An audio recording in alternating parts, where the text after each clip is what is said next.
This Torah class is brought to you by TorahAnytime.com.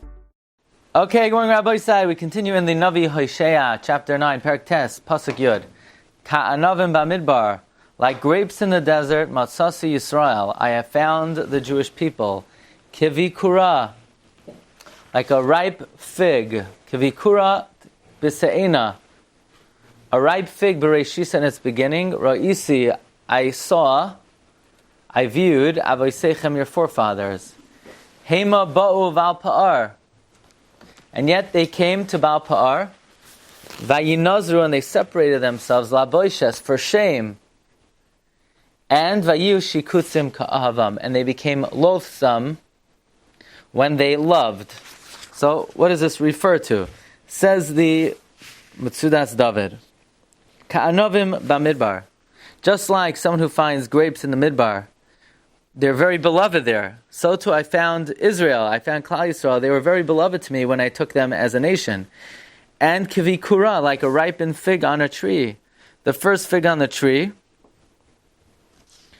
is misameach, the heart of all who see it. So too when I saw your forefathers, I rejoiced as they followed me. But what did they do? They went after Baal Pa'ar. When they went to Baal Pa'ar and they separated themselves to the shame, they became loathsome as they loved.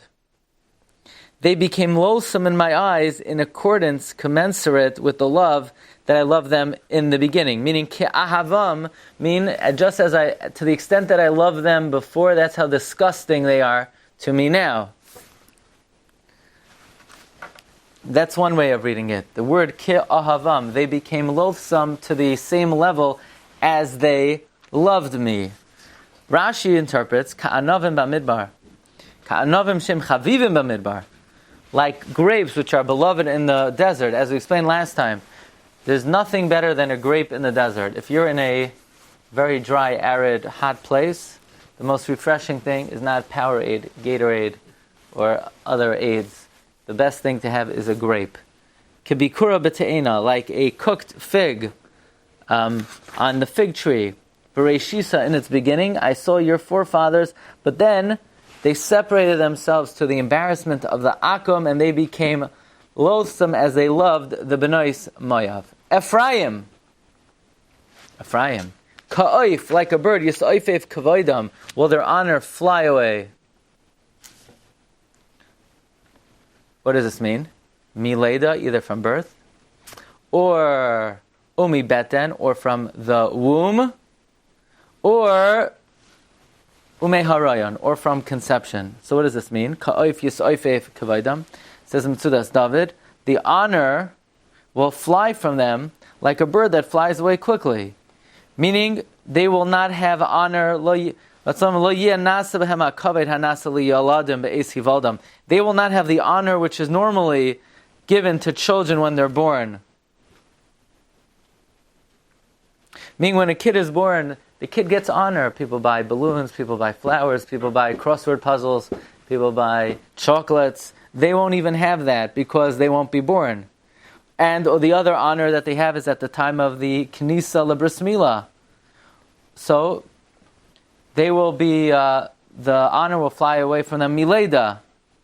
The honor will fly them, Me'ez Haleda, because they will die then, before they enter the bris, and they will not get the covet of the bris. Usually at the bris, somebody will say what a nice baby it is, what a cute baby it is. They won't even get that honor because the baby Chas v'Shalom will die before the bris, and they will be cut off from the womb.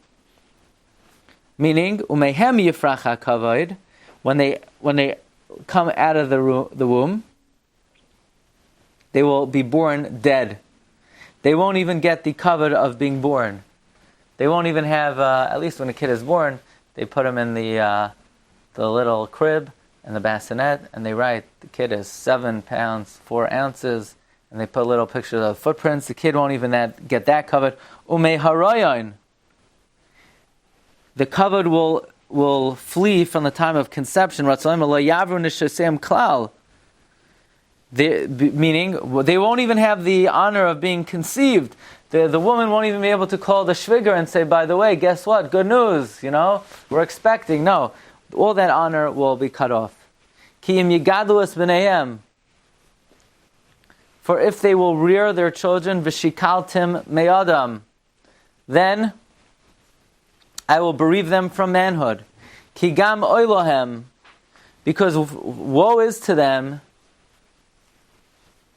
besuri mehem, when I turn away from them. So let's see what this means. What does it mean? Ki imgam. Oh, let's see Rashi firstly on the previous pasuk. The Navi says, "Halavai, I should be like this bird who flows away, who wanders from his nest, and ceases from Perivarivya. So too, they will bereave their descendants either at the time of birth, or the kid will disintegrate in the womb, or they will miscarry. Because what benefit is there in having these children? Because they will die young anyway. In other words, according to Rashi, the two psukim are connected. Ephraim ka'oif yisofif kvoidam is not saying your honor will be cut off like a bird who flies away, but rather, if only you would be like a bird who flew away and ceased procreation, because there's no point in procreating, as your children will not make it through their young years. Again, different than the Metzudas Dav. Metzudas Dav, it says that Ephraim will be like a bird that whose honor flies away. It's saying your descendants will die, whether it is at birth or in the womb or at conception. So the pasuk is expressing one idea. The one idea is your children will cease and fly away like a bird. Rashi is reading it, if only you would be like a bird who ceases to procreate. Okay, the next pasuk is because again, kim yigadlu es b'neihem, because even if you were to raise your children, v'shikaltem me'adam, they would be bereaved of manhood.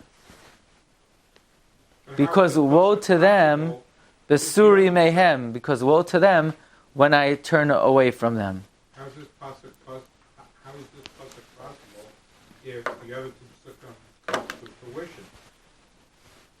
The kids are not going to grow to manhood because they're going to either die at birth. Okay, so Rashi learns again, if only they would be like a bird who does not procreate, because there would be no point since they would die young anyway. That's how Rashi reads it. So there's no point in them beginning in the first place. According to Metzudas David, you read it as follows. Even if the children survive birth and conception and pregnancy and birth, they will not survive being bereaved before manhood. So it's ki im yigadu. Even if they were to have the opportunity to raise their children, they would be bereaved from manhood, because woe to them when I turn away from them. So now, this we spoke out.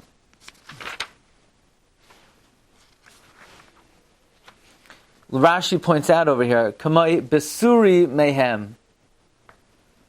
What does it mean, besuri mehem? Besuri mehem.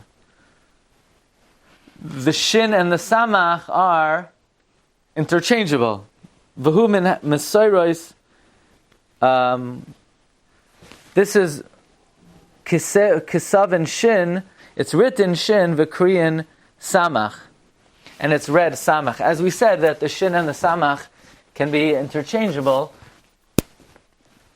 Where do we see that shin and samach are interchangeable?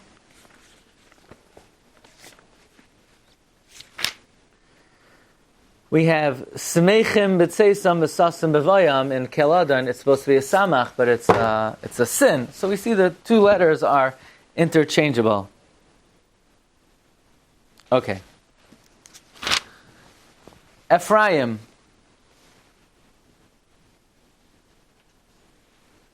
Ka'asher ro'isi litzar shesula.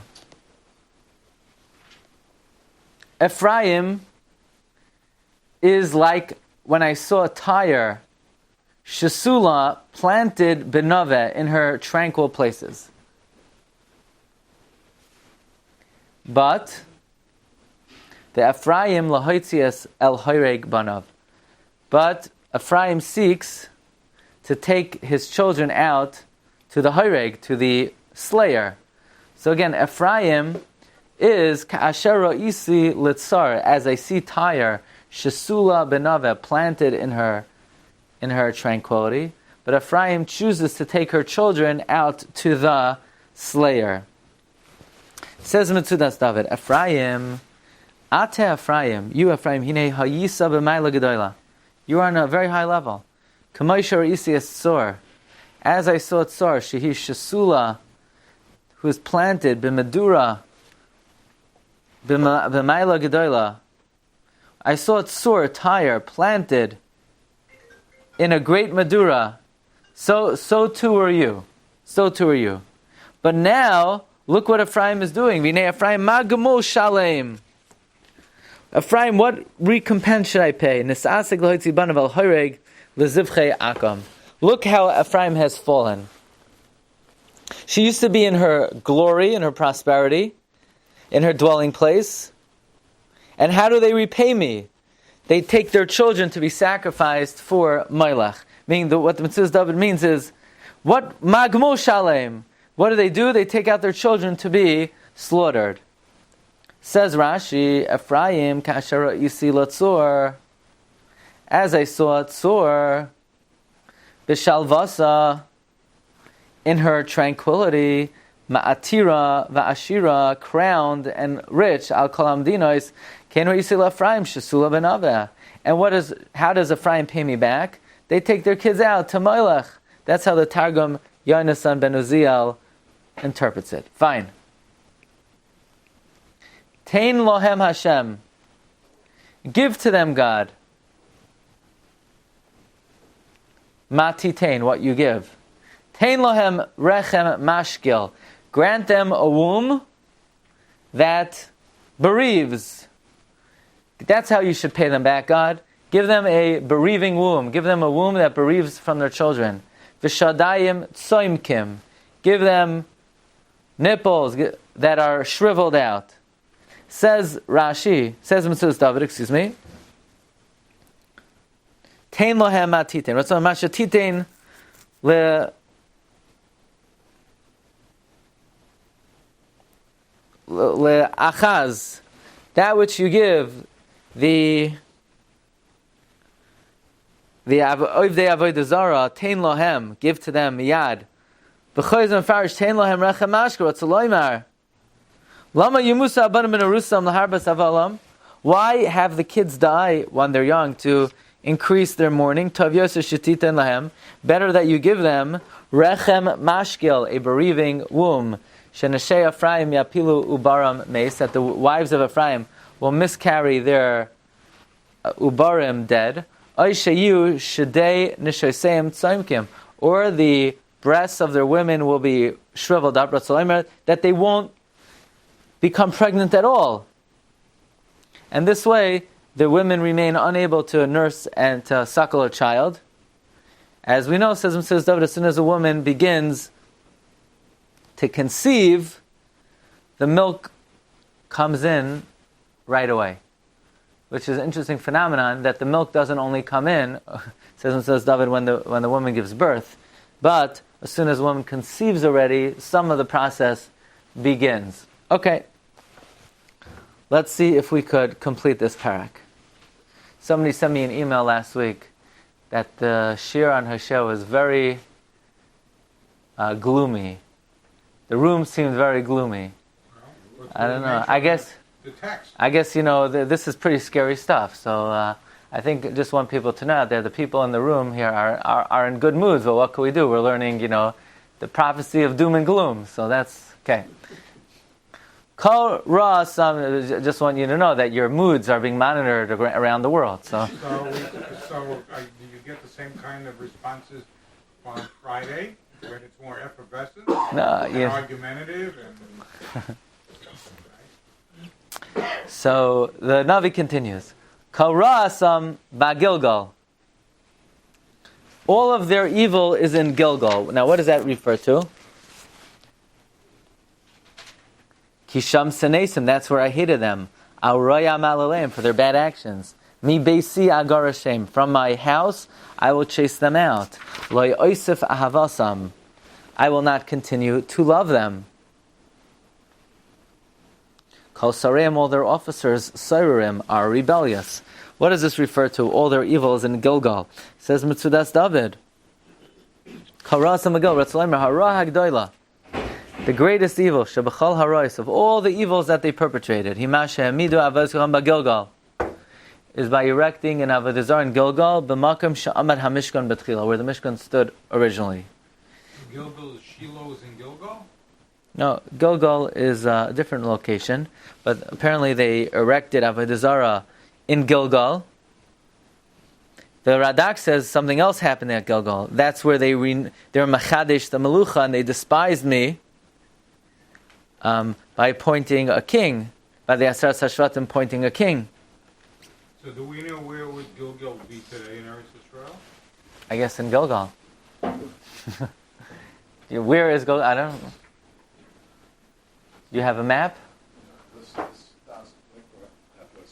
It's there? Okay. You'll look it up? Okay.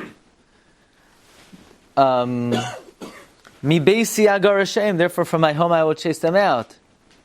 Rashi says, Kisham,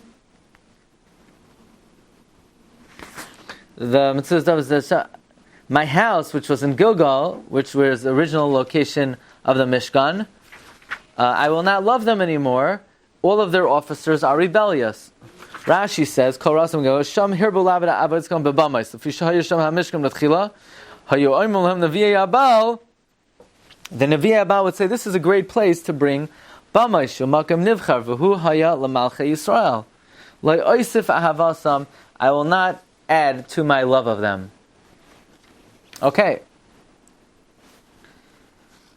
Weiter. He has a note. Yeah. That it refers. Gilgal also appears in Perek Dalet Pasuk Tesvav, and it says here it's a name. It's a change of name from Beisel to Gilgal because they put the Avodah Zarah there.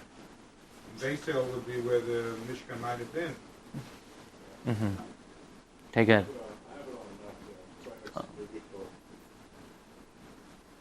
So it's on the east side of the Eretz Yisrael? It's on the outside of the east side of Eretz Yisrael, but on the west side of the West Bank? Yeah. Okay. Two more psukim. Huka Ephraim. Ephraim has been smitten. Shar Sham Yavesh. Its root is dried out. Pri Val Ya'asun. Its fruit will not be produced. Gam Ki Yeledun. Even if they would give birth. Vehemati. I would slay Machamade Vitnam, the treasures of their womb. So Ephraim has been smitten, their roots have been dried up. They will not produce fruits, they will not have progeny. Even if they were to bear fruits and have children, I would smite the treasures of their womb, says Mitzvah David Huka. Says Mitzvah David, Hine Kvar Huka Ephraim b'machoyve hatzaros. They have already been smitten with the pains of torment, and their roots are dried out, that they cannot produce any more fruits. Like a tree that its roots are dried out, will not have more children. Even if they were to bear fruits, I would smite them.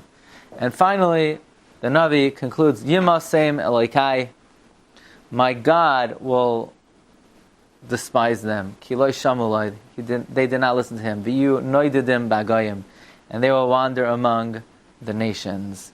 Says Rashi, Yimasim Hashem Yimasbam, Noididim, they will be nav and nod among the nations of the world.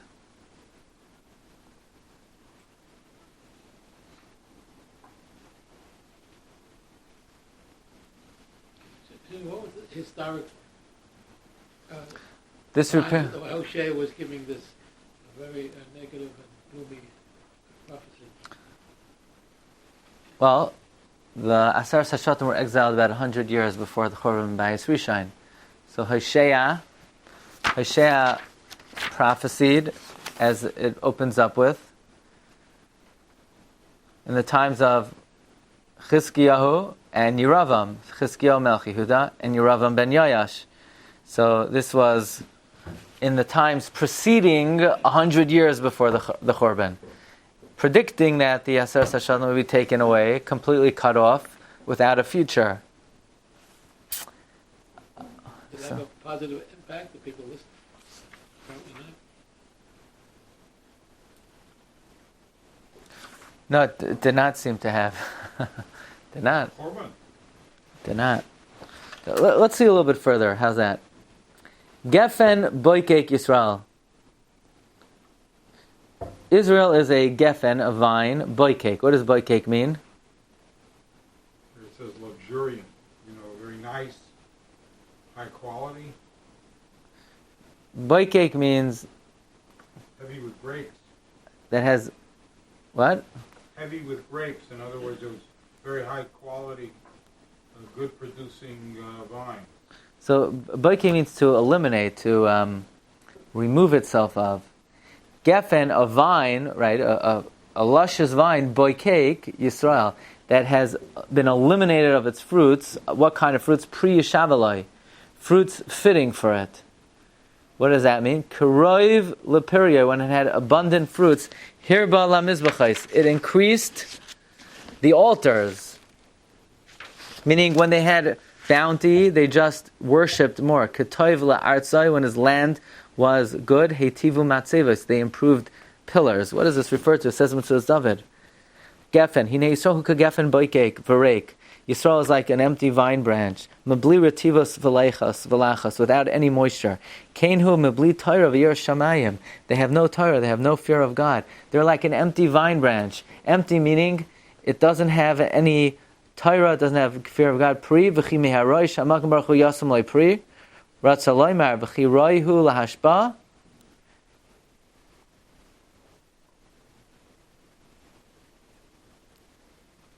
Is it fit for God to give them fruits? The more fruits that Hashem gives them, they make more altars for the Akum.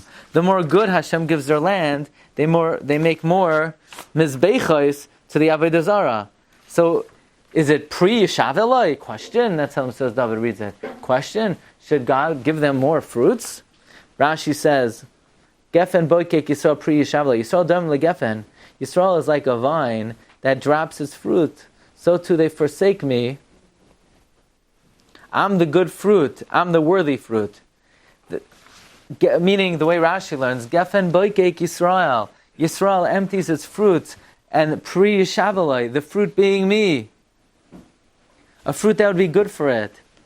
When I was mashpi on them toiva, they made agolim for the mizbechais.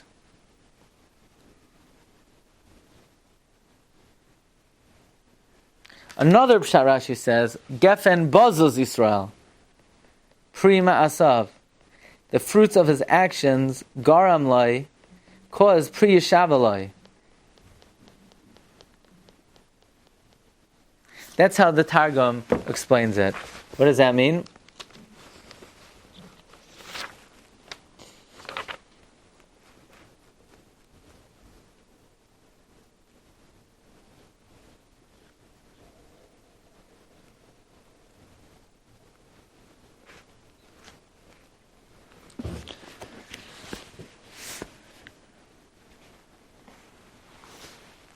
Let's try this one more time. Let's see the Targum. Targum says, Gefen beziza Yisrael.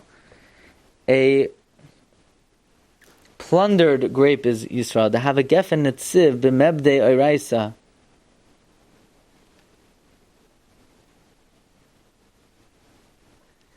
Pere oivadehain garamain line, the yiglan, the fruits of their actions cause them to be exiled